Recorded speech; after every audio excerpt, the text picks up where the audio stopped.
पहिलं सांगतोय, आता शेतकऱ्याला कोणालाच पोरगी द्यावं वाटत नाही आणि रान असं वाटतंय, बायडाट्यावर रान असं वाटतंय, पण पोरगी रानात जाणारच नाही. 500 एकरवाल्याच्या बायका खुरपिनार बायाच्या पाठीमागे जात होत्या. 500 एकरवाल्यांच्या बायका खुरपिनार बायकांच्या पाठीमागे जात होत्या. अशा महाराष्ट्रातल्या मी कितीतरी पाहिल्यात. 10 एकरावाल्याच्या रानातच जाईनत. जरासं थांबा, तुमच्या पोरायला नाशिकला गटार उपशिल्याशिवाय पर्याय नाही. इतका शेतीचा कटाळा आला तुम्हाला, इतका कटाळा आला. जगात सगळ्या मशीन असत्यान, बटन दाबल्याबरोबर 5 लाख लोकांच्या चपात्या करायची मशीन असेल, पण गहू तयार करायची मशीन आहे का? ज्वारी तयार करायची मशीन आहे का? तुरीची डाळ तयार करायची मशीन आहे का? तांदूळ तयार करायची मशीन आहे का? ती मशीन फक्त काळी माय आहे. काळी माय. लोकसंख्या इतक्या भरभटीनं वाढायला लागली, जगातलं कुठलंही शासन आलं तर ते गहू तयार करतं का? बनलं खाता येतील का? 5 क्विंटल सोन्याचं पिठलं चांदीच्या भाकरी खाता येतील का? म्हणून जरी शहरात राहत असतात अहमदपूरमध्ये, तर रविवारी पण एखादीशी जात जा पप्याच्या बापाला घेऊन. बांधाच्या कडीला चप्पल काढी जा, काळ्या माती उचल जा. स्वयंपाक करता करता टोचायच्या चपला घालाल्यात. Acupuncture, blood circulation. हा, स्वयंपाक घरात काय सराटे निघत आहेत का? महाराजाला बासुंदी केली चप्पल घालून. एका महाराजानं खाल्ली नाही. म्हणलं काऊन? म्हणजे तिच्या पायात चप्पल होती. म्हणलं तिच्या पायात होती, तिने चपलान थोडी छाटली. हो, हा दिमाग एके दिवशी आपल्याला मातीत नेणारे लक्षात ठेवा. मी नेहमी सांगतो, असू द्या माझं वय कमी, असू द्या माझं शिक्षण कमी, पण तुमच्याच अहमदपूरच्या लोकांना जर घट मांडायचा असेल तर अहमदपूरच्या कडीला जी माती आहे त्याच्यात ढवळ्या कोंबड्याची पख येतं. त्याच्यात घट मांडता का तुम्ही? आणि 5 किलोमीटर माती आणायला पेट्रोलला पैसे, म्हणून 100 रुपये किलोनं माती घाटाला घ्यावी लागेल. म्हणून मोठ्यानं रानात जायचं शिका, तवा लहानाले जात असते. शेतकऱ्याचा कटाळा ज्याला कोणाला हवी. आमची मुलगी शेतात जातच नाही. हो, म्हणून पाईपलाईनचं ढेलं इकलं. हो, ही शेकर जमीन इकली ना, आता डबे करीती. विठाला विठाला विठाल असं म्हणणाऱ्या माईच्या बी थुत्रीत हाणायला पाहिजे, माणसांना नाही, यमानं. विठाला विठाला विठाला. माळ काय गळ्यात इतकी खपक्या घातली, ती काड्या मशीन आणलीत, मशीन तव आली. इतकी माळ ठोकर होती, इतकी माळ ठोकर. पण आचरण तपासायसाठी मशीन लावली तर मशीन जळून गेली. इतका भडवा होता तो. काय करायची ती एवढी मोठी तुळशीची माळ गळ्यात, पार इथून इथं गंध लावायलाय आणि निवळ उसातल्या डुकरापेक्षा बेकार वागायलाय. त्याला कोण किंमत देणार आहे? विठाला विठाला. या संप्रदायात अत्यंत कर्तव्याला किंमत आहे, कर्तव्याला किंमत आहे. काम ज्यानं जिंकला का तो माणूस मोठा होऊ शकतो. किती मोठा श्रीमंत असेल आणि काम जवळ घेतला की कामानं त्याचं संपलं. रावण किती श्रीमंत होता गोरटेकर परिवाराला सांगतो. गोरटे परिवाराला किती श्रीमंत रावण. रावणाची एक चौकट टिकल्यावर 35 आमदार होता येत होतं. कोणाची मायविली त्याच्या विरोधात फॉर्म भरायची. एक चौकट टिकल्यावर 35 आमदार. अशा 7 कोटी चौकटी होत्या. मी चौकटीचं सोनं सांगतोय, फक्त चौकटीचं. त्याचा छत नाही, त्याचे भिताडं नाही, त्याच्या कवाडाच्या फाळ्या नाही, त्याच्या खिडक्या नाही, त्याचा कंपाऊंड सुद्धा नाही. 269 किलोमीटरचं कंपाऊंड होतं. 4.5 फूट रुंदी, 11.5 फूट उंची. त्याच्यातला 2 फुटाचा कोपरा काढा तर तालुक्यातल्या प्रत्येक बाईला 1.5 छटाक सोनं देता येत होतं. तालुक्यात जितक्या बायका असतील ती एका बाईला 1.5 छटाक सोनं. कोणाचं बटन दाबीन ती? एवढा मोठा श्रीमंत रावण, पण कामाला फक्त 3 मिनिटं जवळ. पाहत्या रावणा काय झाले. किती श्रीमंत रावण, किती श्रीमंत. त्याच्या नगरीतल्या म्हशीला साखळ्या सोन्याच्या होत्या. त्याच्या नगरीतल्या गाईला, म्हशीला, बैलाला ठोकलेली खुंट सोन्याचे होते. किती मोठा रावण असं. त्याची नगरी नुसती जमीन. पाषाण परिस भूमी जाबुनंद, वंशाचा संबंध धातयाशी. त्याच्या नगरीतले खडे परीस होते. परीस, ते परीस जर ह्या माईकच्या स्टँडला लावला, मी येरी म्हणालो येरी, कारण हे 12-13 किलोचं आहे ना. हे जर सोन्याचं झालं तर हे लगेच आमदारकीला फॉर्म भरीन. हे साऊंड सिस्टीम कशात चलित मग ते. त्याच्यामुळे मी येरी म्हणालो. आणि मला तरी कुठं परीस सापडतोय. मला सापडलं मी पहिला रेल्वे पट्ट्याला लाईन.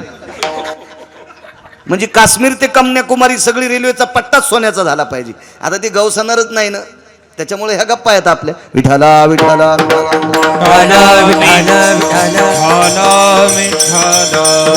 मग एवढा मोठा रावण जर वाजला असेल तर कामानं आपण त्याच्या पायाला चिटकलेल्या मातीची सुद्धा बरोबरी श्रीमंतीत करू शकत नाही. आपली फार काय झालं श्रीमंती तर शेळीचं शेपूट आहे.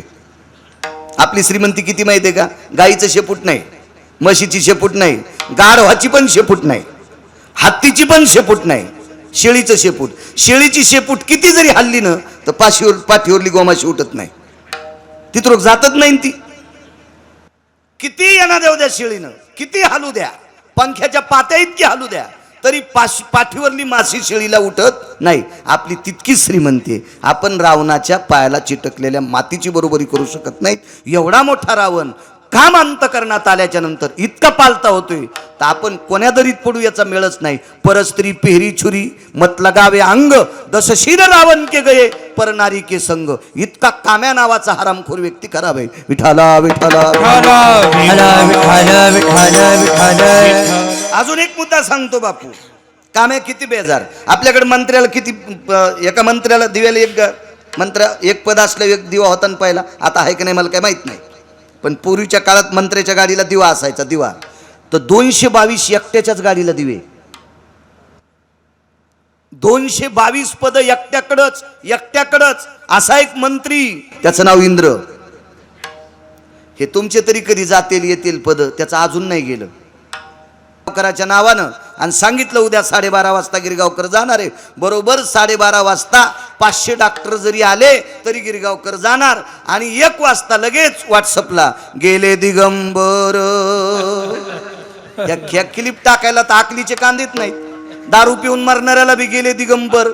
हो हो हो हो हो हो हो.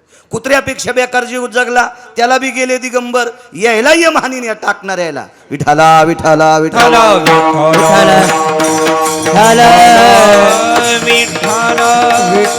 एवढे मोठे 222 पद एकट्या मंत्र्याकडं. शची नावाची बायको होती हो, जयंत नावाचा पुत्र होता, जयंती नावाची कन्या होती. काय वैभव होतं त्याचं, काय वैभव. पण एवढ्या मोठ्या वैभवावर आरूढ असलेल्या 222 पद एकट्याकडंच असलेल्या राजानं एका न्यायशास्त्रकर्त्याच्या पत्नीवर अन्याय केला. न्याय न्याय न्याय. त्या न्यायशास्त्रकर्त्याचं नाव आहे मुनिश्री गौतम. पत्नीचं नाव अहिल्या. 222 सुंदर स्त्रीपैकी एक होती. 222 स्त्रिया होत्या पुराणात सुंदर, त्याच्यापैकी एक होती.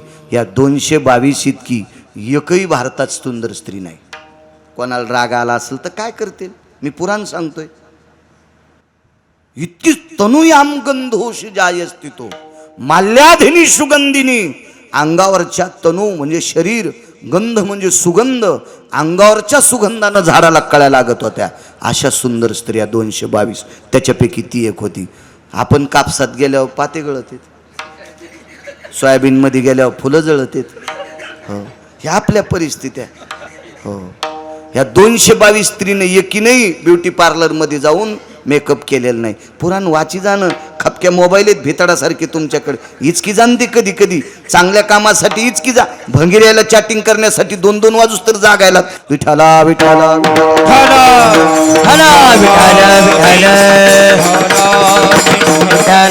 अशा पवित्र न्याय शास्त्रकर्त्याच्या पत्नीवर अन्याय केला. हो, 222 पद होते त्याच्याकडं. 222 काय बाई अधिकारी होती. 3.5 वर्ष वल्ला दुष्काळ पडला.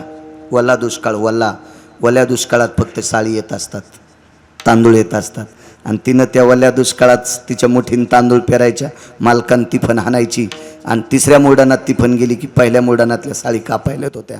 दुष्काळात साधू जगिले, दुष्काळात महात्मे जगिले, दुष्काळात येती जगिले, दुष्काळात संन्यासी जगिले, दुष्काळात बैरागी जगिले, दुष्काळामध्ये तुमच्या माझ्यासारखे गोरगरीब लोक जगिले. इतकी पवित्र स्त्री हो. तिचं नाव अहिल्या. हिच्यावर अनुचित प्रकार केला आणि या 222 पद असलेल्या 33 कोटी देवाचा राजा इंद्र याला भग नावाचा रोग झाला. कशानं? कामानं. पुढे एकदा ऐका, पुढे एकदा. विश्वाला शीतल प्रकाश देणारा चंद्र. काम्या किती खराब आहे बघा, किती हरामखोर आहे काम्या. काम्या नावाचा माणूस नाही म्हणालो हा. काम्या म्हणजे वासना, इतकी बेकार वासना, इतकी. विश्वाला शीतल प्रकाश देणारा चंद्र. चंद्राच्या प्रकाशानं कोणाचं अंग पोळलं का निळू? फक्त पोळत गाढवाचं. पोळत नाही पण त्याला वाटत. पौर्णिमेच्या दिवशी सगळे पटांगणात येते. 2 लोकांना चंद्र आवडत नाही. एक चोट्याला एक आणि गाढवाला एक. चोराला का आवडत नाही? त्याला माहिती आहे ना आपल्याला चोरी करायची, उजीड नसावा. वया 4 वयात त्याच्यासाठी खर्च केल्या मालकानं. वाचवा ना तुम्ही, वाचवा ना. सगळ्या गोळ्या घेतल्यावर रिॲक्शन येत असते. त्याच्यामुळे काही काही घरी गेल्यावर पहा, विठाला विठाला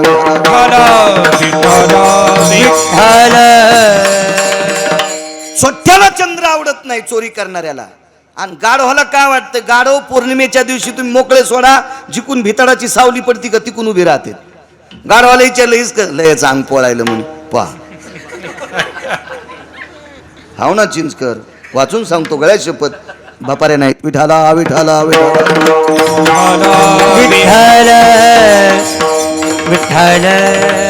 जगाला शीतल प्रकाश देणारा चंद्र, त्याचे उपकार सांग किती येतं.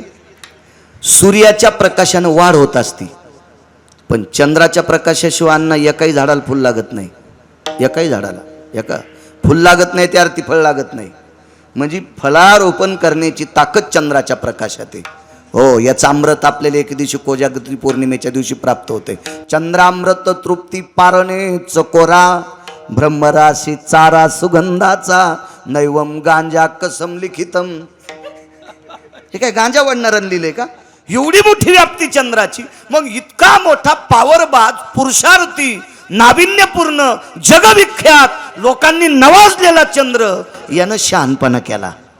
ज्या महाराजाकडे शिकायला गेला का, त्यात महाराजाची पत्नी नेली. म्हणून चंद्राचं थुत्तर काळ झालंय. तुम्ही कुठं कोणा किती बी तापलेलं, किती बी असा प्रज्वलित चंद्र पहा, तरी त्याला डाग आहे, डाग. मी एक जणाला विचारले, डाग कस काय? गेलो त्याच्या कथेत, चिठ्ठी दिली एक जणांनी, म्हणले चंद्राला डाग कस काय? काय सांगायचं बरं का. एके दिवशी आभाळ जरा खाली आलतं बरं का, आणि एक म्हातारी झाडून काढू लागली, आणि 2-4 भाऱ्या तिच्या डोसक्याला आभाळ लागल्यामुळं तिनं खंदिशी झाडू हाणल्याबरोबर चंद्राच्या तोंडाला डाग पडला. म्हणलं वाचून सांगा जाय सुंबळ्या, तू ह्या पुढचे माणसं मरतेन. असा पुढे डाग लागत असतो वे. अशा कथा सांगितल्या मरतेन ना माणसं बिना औषधाचीच, आहे का नाही? तो डाग आहे. महाराज, चंद्र झाला काळा का वासनेचा. अजून एक सांगतो, 19 संन्याशापैकी 6व्या क्रमांकाचा संन्याशी, 19 संन्याशापैकी 6व्या क्रमांकाचा संन्याशी, त्या संन्याशाचं नाव आहे देवर्षी नारद. नारदासारखं भजन कोणी केलं नाही. सुरनर किन्नर नारद तुंबर गाती निरंतर रे, सुरनर किन्नर नारद तुंबर गाती निरंतर रे, माधवा मुरली मनोहर रे, माधवा मुरली मनोहर रे, माधवा मुरली मनोहर रे. सुरनर किन्नर नारद तुंबर गाती निरंतर रे. काय नारदांचं भजन असेल? भजन परंपरा भगवान शिवशंकराची. आणि भजन परंपरेमध्ये तुंबर नावाच्या व्यक्तीच्या अगोदर भजनासाठी शंकरानं सोबत जर कोणाला घेतलं असेल तर एकमेव नारदाला घेतलं होतं, अगोदर घेतलं होतं. पण नारदाला पण अर्ध्या मिनिटाचं काम उत्पन्न झाला. विश्वाच्या मालकाला सांगितलं, देवा माई सोयरीक करा, करा माझी सोयरीक. तर देवानं सांगितलं, तुम्ही आता लोक भगो घातलं आणि आता कसं काय? नाही म्हणले, आता लक्षात आलं, कौरक मागून खाऊ. लग्न केलं ते सांगितलं, ते घरी मागितलं, ती बायको देती करून. धपाटे करती, धिरडे करती, गळफाशे करती. गळफाशे नाही कळाले? शेंगुळे. विठाला विठाला विठाला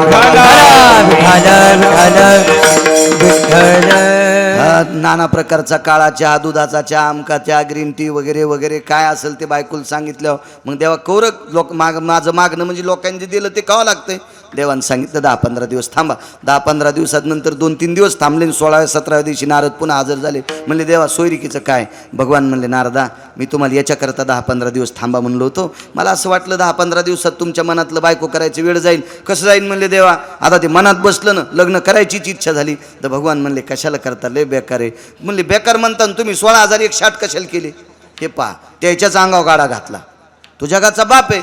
तर भगवान म्हणले, बरं असू द्या, मला दिल्या पुढच्या त्याच्यामुळे मी केल्या. मग मला का देत नाहीत?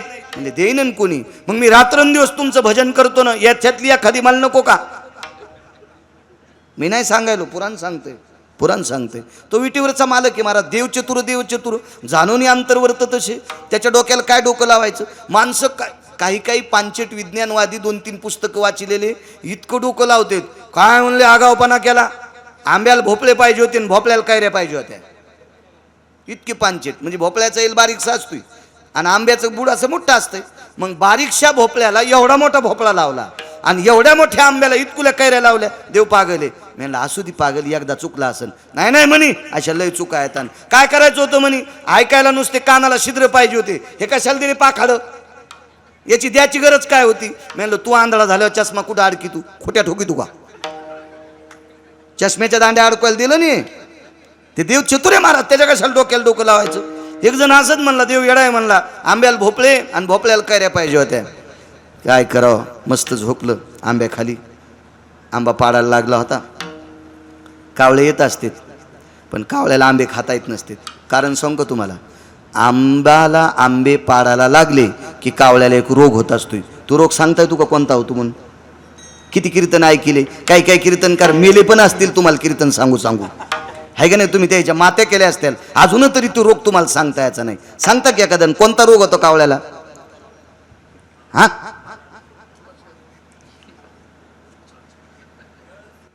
आरुची नावाचा रोग. विठाला विठाला विठाला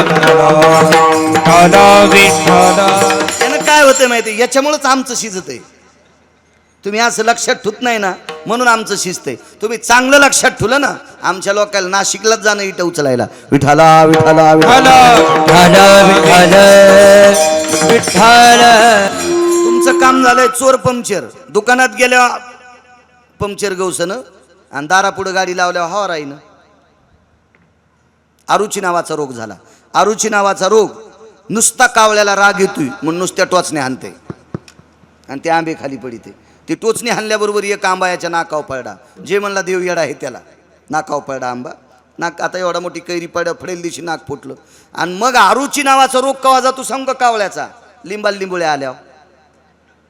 म्हणून मधल्या आठवळी सगळं खातो. मग विष्टेची आदा थरी आभास कर्मयुवरी, ते पडता या निजवरी तर रुची होय. हो, आणि मग त्या विष्टेतून पडलेल्या लिंबोळ्याची लिंब उगत असते. ते लिंबाव ते आंबे म्हणून ताव हाणतं. चला, यान टचका मारल्याबरोबर याच्याकरता कावळ्याकडे गेलतो. नाही तितकी गरज नव्हती कावळ्याकडे जायची. मला उसाल पान देता देता गवत उपटायचा ना दे म्हणून बाजूला सरकलो. ते टोचका हाणल्याबरोबर त्याच्या नाकाव पडल्याबरोबर ते नाक फुटलं. ते म्हणला दवाखान्यात घ्या. म्हणलं देव येडाचे नाही का. येडात नाही तर काय नाही म्हणे. म्हणलं एक सांग ना, नेतो तुला दवाखान्यात, पैसा सगळं मीच देतो. पण जर आंब्याच्या जागेवर भोपळा असता तर वाचला असता का. आंब्याच्या जागेवर भोपळा असता तर आंब्याच्या कैरीन फक्त नाक फुटलंय, भोपळा असता तर वाचला असता का. नाही म्हणला राव, देव हुशारच आहे. देव हुशारच आहे ना. देवाचा चतुरातो शिरोमणी, गुणलावण्याची खाणी, मुकुट सकळा मनी, धन्य तुची विठोबा. त्याच्यासारखा चतुर जगात कोणी नाही महाराज. महाराज विश्वातला चतुर, त्याच्या कृपेने चालतोय. एक जण म्हणला तालुक्यात माझ्या इतका चालू नाही. मग तू यासारख्या चालूला ज्यानं जन्माला घातलं, तो किती चालू असेल याचा विचार करणं. त्याचा हुशारपणा आपण कशाला मोजायचा, तो चतुर आहे. नारदानं सांगितलं, देवा मला तुम्हाला जर पत्नी आवडत नाही असं तुम्ही म्हणता, मग तुम्ही 16,160 केलं, याच्यातली मला एखादी भगवान म्हणले मी जिथं नाही ती घेऊन जाय. असं आहे का हो. देव नाही अशी जागा आहे का. विठ्ठल जळी स्थळी भरला, रीता ठाव नाही उरला, आजम्या दृष्टीने पाहिला विठ्ठलची विठ्ठल, जळी स्थळी काष्टी पाशानी. सर्वत्र देव आपल्याला आहे, सर्वत्र सर्वत्र. तुम्ही पाहताल तिकडं देवे. मग त्याच्यात काय, तू काय कुठं नाही अशी कशी. मग या सगळे ठिकाण पाहिले. कंटाळले नारद एका याच्यामध्ये तीर्थामध्ये स्नान करायला गेले. त्या तीर्थाला शाप होता. या तीर्थात पुरुषांनी स्नान केलं की त्याची स्त्री होत होती. लगेच नारदाची बाई झाली. आणि हेच ज्याची बायको घेतली का, तेच मालकाच्या रूपात लगेच तदेव लग्नं सुदिनं तदेव ताराबलम चंद्रबलम तदेव विद्याबलम दैवबलम तदेव लाभस्तेषाम जयस्तेषाम कुतस्तेषाम पराजय. असं लग्न लागलं लगेच त्याचं. लग्न लागल्याबरोबर एकामागून एक 60 पोरं आणि एक पोरगी झाली. 60 पोरं आणि एक पोरगी. लग्न करण्याची इच्छा तर मातीत गेलीच, पण नारदाची नारदी झाली. आणि 60 पोरायचे आणि एक मुलगी, 61 लेकरायचे. बाथरूम काढू तेव्हा काही टॉयलेट नव्हते ना. कोणी नारळ फोड की शेंड्या घेऊन जात होते. त्या शेंड्यान ते टपर नव्हते, मोठ्याल्या डेऱ्याचे खापरं होते माझ्या लहानपणी. त्याच्यावर आयुष्य गेलं काढता. कशामुळे नारदाची फजिती कामानं, कशामुळे चंद्राची फजिती कामानं. कशामुळे इंद्राची फजिती? कामानं. इंद्रा पडले भग चंद्र झाला काळा. इंद्रा पडली भग चंद्र झाला. इंद्रा पडली भग चंद्र झाला काळा. इंद्रा पडली भग चंद्र झाला. नारद चुकला जाळा भजनाचा. नारद चुकला ताळा भजनाचा. नारद चुकला ताळा भजन. इंद्रा पडली भग चंद्र झाला काळा. नारद चुकला जाळा. नारद चुकला जाळा भजनाचा. इंद्रा पडली भग चंद्र झाला काळा. नारद चुकला ताळा. नारद चुकला जाळा भजनाचा. भजनाचा. भजनाचा. जाऊ द्या रावणाचं कोणीकडं, पण 222 पद होते ना इंद्राला. त्याला भग नावाचा रोग झाला. कोण? चंद्र. विश्वाला प्रकाश देणारा चंद्र. त्याला काळेपण आलं. कोण? देवर्षी नारद महाराज. तितक्या वेळापुरतं भजन चुकलं. नारद चुकला चाळा भजनाचा. इतका मोठा काम. एका ठिकाणी मालकाने गोड सांगितलं, कामाजी कोतवाल याने नागविले बहुता.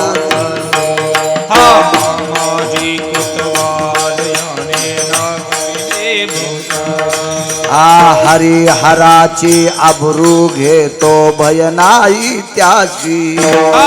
हरिहराची आबरू घेतो भय नाही. जमदग्नी दुर्वास नाडिले महान महान ऋषी. महान महान ओ क्रोधाचे फौजदार तोही मिळाला त्याशी. क्रोधासी कोतवाल मिळाला त्यासी. क्रोधाची फौजदार तोही मिळाला त्याशी.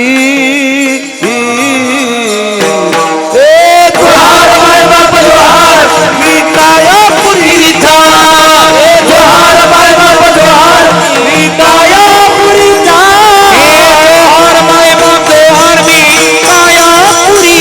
चार दोन श्लोक पाठरास करणारे दुर्वास असतील का?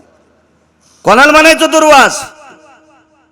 महाराज दुर्वास ज्या वेळेला पंढरपुरातल्या मालकाच्या मेव्हण्याला छळायला गेले. अर्जुन मेव्हणा होता पंढरपुरातल्या मालकाचा. दुर्वास पातला पांडवा छळावया बनी. भागवत सांगते चिंचकर महाराज. आणि ज्या वेळेला दुर्वास तिथं पोचले त्यावेळेला पंढरपुरातल्या मालकाच्या शेंडीपासून पायापासून घाम आलता. आता काय करते काय माहित बुवा माथार. दर दर दर दर दर दर इतके दुर्वास अधिकारी. कोण? जमदग्नी. कोण? जमदग्नी. आंघोळील बायको जायची.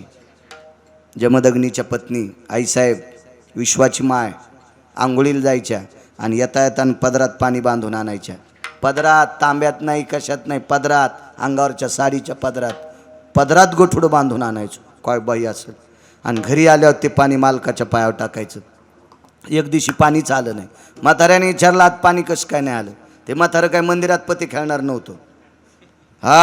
कोणाच्या बैठकीतला चहा पिऊन त्या ह्याच्यात खुर्च्याला बिड्या इजिणार नव्हतं.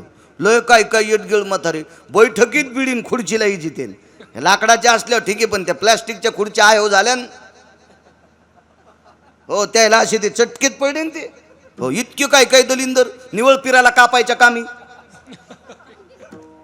की एखाद्याच्या बैठकीतला फुकट चहा प्यायला तू दूर न्या, निदान बिडी तर द्यायला नको. आता ते सोपाशीत दुसऱ्या कपड्याचे असले होते ते सोपाशीत पेटायचा. काही इतके निवळ निवळ निवळ इतके निर्बुद्ध. तसं म्हातारं नव्हतं ते. म्हाताऱ्याने विचारलं का ग पाणी का येत नाही? नाही आलं मालक. डोळे झाकून विचार केला तर माशाचा संसार पाहिला होता. काय दोष हो तिचा? आंघोळ करता करता पाण्यात माशाचा संसार पाहिला. काय दोष त्या माऊलीचा? आणि तितकाच का पाहिला पोराला बोलले तोडीचं डोकं. परशु हातात गेला आणि डोकं तोडून टाकलं. जमदग्नी त्याला म्हणतात. 5 रागीट लोक त्याच्यापैकी एक जमदग्नी. आणि इतक्या इतक्या इतक्या ते काय आपल्यासारखं असतं का? एक जणाच्या घरी जेवायला गेलं म्हणले महाराज मंडळी लय स्वयंपाक खास करते. म्हणलं कशी करू देवा पिठलं भाकरी करायला. हो काय हो. आणि ती बाई म्हणली महाराज भाकर कशी वाढाव? म्हणलं चपाती वाढती तशी वाढणं, भाकर हानती काय मला? जशी चपाती वाढती तशीच भाकर वाढ. हो कशी वाढू? म्हणलं कसं वाढीत असते? असंच वाढीत असते. तर नाही नाही महाराज ओपत का मग मला लागतीन. बरं बरं बरं करते. भाकरी केल्या तर भाकर तुटत ना हो. हा ही शिक्के सतीच्यातन हो. मी कीर्तन झाल्यावर त्याच्या नवऱ्याला म्हणलं इतकी भाकरी इतके सकस काय नाही म्हणले महाराज तिला राहाचा लय नाद आहे दिवसात ही शिक बाऱ्या डोस काही इचरीती. मी म्हणलं पिठाच्या डब्यात इचरीती का हा.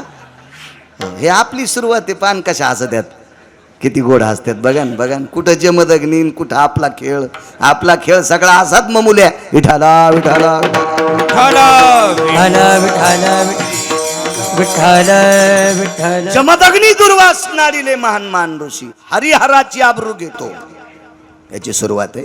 हरिहराची आबरू घेतो भय नाही त्याशी. काय काय काय महाराज.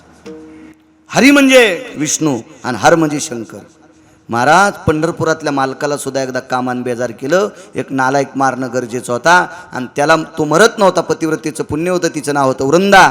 हिचं जीवन थोडंसं याच्यात आणण्यासाठी जगाच्या मालकाला कामाचा वापर करावा लागला. 360 तीर्थापैकी एका तीर्थात पंढरपुरातला मालक दगड होऊन पडला. त्या तीर्थाचं नाव आहे गंडकी नावाची गंगा. देवाची ही परिस्थिती. भगवान शिवजीला एके दिवशी उघड व्हायची वेळ आली. हा भिल्लनीच्या पाठी लागे पंचानन ग. आणि भिल्लीन कोण होती. पार्वती आई साहेबच होत्या. पार्वती आई साहेब मालकाची कामाची परीक्षा घेतली. महाराज कामे इतका बेजार आणि हा काम जिंकला की मग नराच्या यादीत आला. नराच्या यादीत जास्त लग्न केले म्हणजे नराच्या यादीत नाही. जास्त लग्न केल्यानं नराच्या यादीत आला असता तर चिंचकर बुवा 1 कोटी बायका केल्या चित्रकेतून. भागवत सांगते मी नाही. कोटी भार्या चित्रकेतू 80 सहस्र लंकेशा 18 शते गोपीचंदा 12 शते जनका 703 दशरथा 4 5 करणाऱ्याची काय सांगायची कथा. 1 कोटी बायका चित्रकेतूला 80,000 रावणाला 1800 गोपीचंदाला 1200 जनकाला 703 राजा दशरथाला. नराच्या यादीत नाहीत.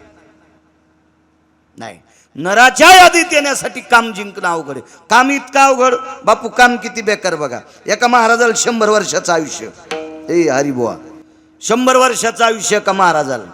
हो महाराज तपासून जवळ गेलं पाहिजे. पाणी पिना छान के गुरु करणं पछान के. पाणी जर गाळून नाही पिलं तर उलटी संडास होती आहे का बरोबर. पण उलटी संडास झाली तर डॉक्टर नीट करतील. पण महाराज चुकीचा भेटला तर पिढ्याने पिढ्या मातीत जात्यात. त्याच्यामुळे महाराज शोधून केला पाहिजे. पाणी पिना छान के गुरु करणं पछान के. हो तात्विक सात्विक सदाचारीची शेपूट धरली पाहिजे. हो भाई केलेल्या फुटक्या भांड्यात तुम्ही तूप टाका घासलेट टाका काही टाका गळूनच जातं.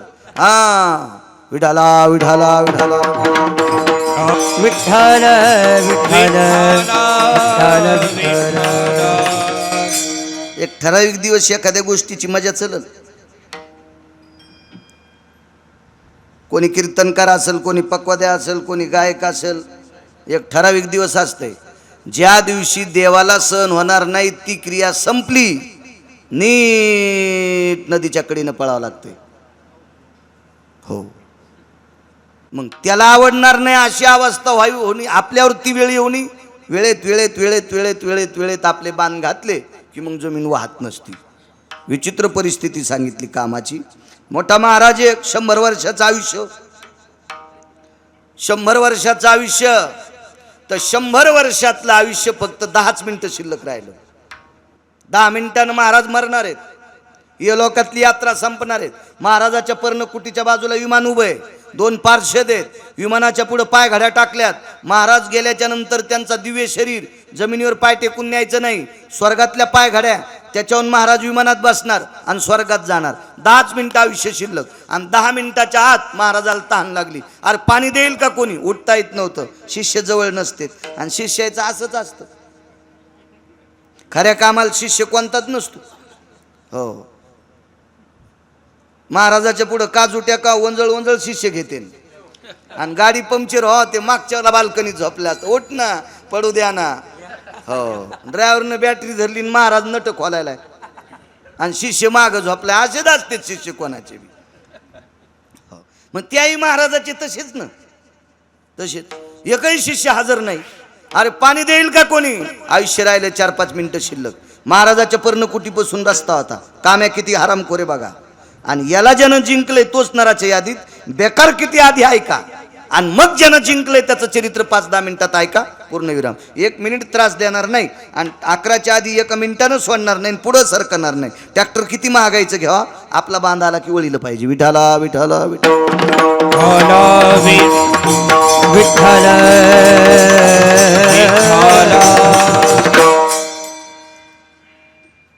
4-5 मिनिटं आयुष्य शिल्लक राहिलं. जोरात ओरडले, पाणी द्या रे कोणीतरी. बाई होती माऊली शेतकरी. मालक शेतात होते, सासरा शेतात, सासू शेतात.